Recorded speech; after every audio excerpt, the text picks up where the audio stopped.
Hi guys, bonjour mes amis, I'm Booger, welcome aboard. Beaver tails, des queues de castor. I'm from Canada. I'm in the United States now, but and our mascot's the beaver. How about that, huh? You guys got the eagle, we got the beaver. And we're gonna do some beaver tails. You guys ready? Let's go. Chin chin. Alright, so I got the bad boy here, the KitchenAid mixer. Put the dough hook in. Alright, so let's do this. 2.5 teaspoons of yeast. I keep my yeast in the freezer. I mean, that's a good way to save your yeast. Just remember that. Because this year we had a problem with trying to find yeast. So I bought a lot. Okay, so a pinch of sugar. I'll put a link to the recipe that I'm using. Look at the title. Canadian Beaver tails. Because, you know, Beaver's from Canada. Anyways. 1/4 cup of warm water. And now we're going to let that sit for about 5 minutes. Warm water is about 110 degrees, like baby's milk. All right, so the yeast is going to eat the sugar and the water is going to wake up the yeast. And 5 minutes, I'll see you in 5 minutes. So we're ready. See how it bubbled up there? Looking good. All right, so I've got a 1/2 cup of warm milk. I'm going to put a link to this so you can just go print it out from there. And 3 tablespoons of white sugar. Mix this up a little bit as we go. All right. We got 3/4 teaspoons of salt. 1/2 teaspoon of vanilla.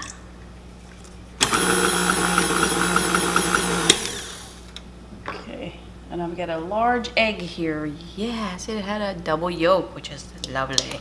That's good luck, right? Mix this up.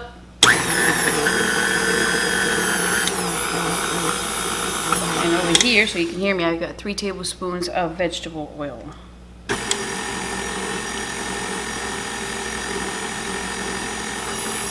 All right, time to put some flour in there.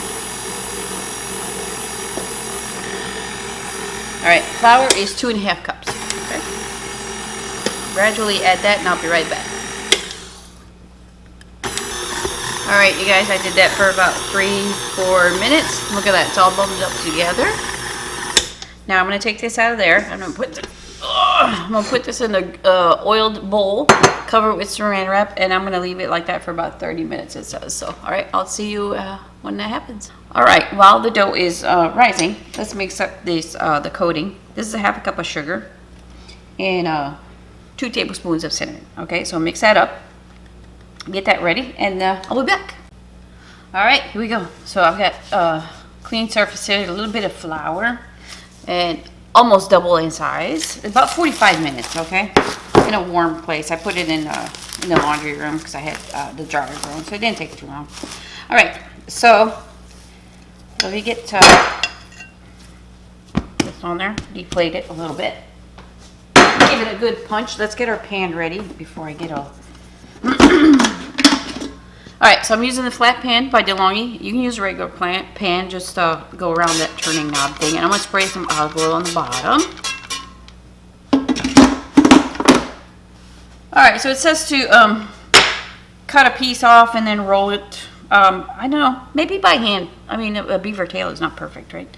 So just, you're supposed to make like 10 to 12 of these.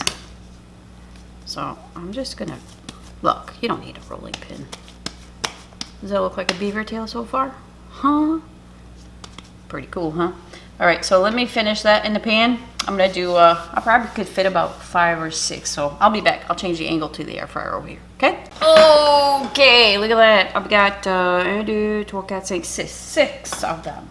I'm gonna spray the tops with some olive oil. There's a light spray misty can there. It's beautiful for top spraying. All right. So, listen, we don't want to cook it too fast, right? We just want it to cook it golden brown. So, let's do a 2.5. Whenever I do pastry or cakes or anything, pies, I go to 2.5. It's always a good setting. If you want to know what that temperature is, down below under the video box, it says show more. It'll tell you what that setting means between 2 and 3, okay? Of course, we're going to turn the bottom on. Of course, you got to plug it in because it don't work without electricity. All right. So I'll let you know it's all cooking time, and I'll see you when that happens. Okay, you guys, we're talking 10 minutes. Wowzers, eh? I'm gonna call that done. I did brush it with an egg white. I did a scrambled egg with a tablespoon of water. So now we got that sugar stuff, just to give it a nice, like, you know, a golden coating. Anytime I do air fryer pastries or whatever, like an egg wash is really ideal. So I'm gonna let that cool in the pan and plate it, and I will taste it for you. Isn't that all gorgeous?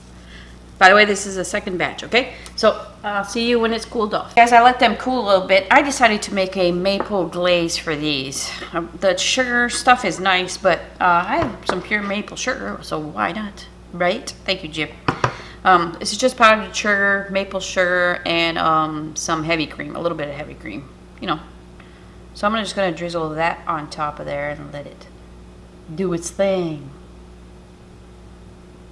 That's gotta be good, right? So if you know what beignets are, it's kind of like that.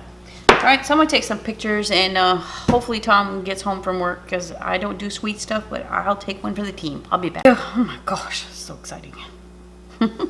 Tom's not home, so here I go. I'm gonna do the sugar one.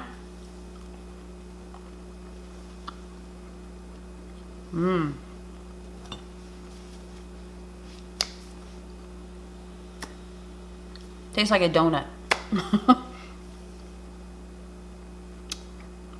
It's not too sweet, which is pretty nice. Be good with a nice cup of coffee. Let me take a bite of one of these. Okay, here we go. I think the glaze one will be better. Oh yeah.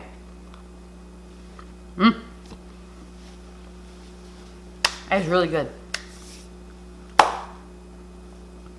I like this one better. It's kind of plainish, but this would be good with like hot cocoa or something like that. It's very easy, very plain. It reminds me of my childhood where they didn't have much to work with. So anyways, this is an alternative. You can do like a chocolate frosting if you like the chocolate. All right. Well, thanks for shopping. Merci beaucoup, mes amis. Bye-bye.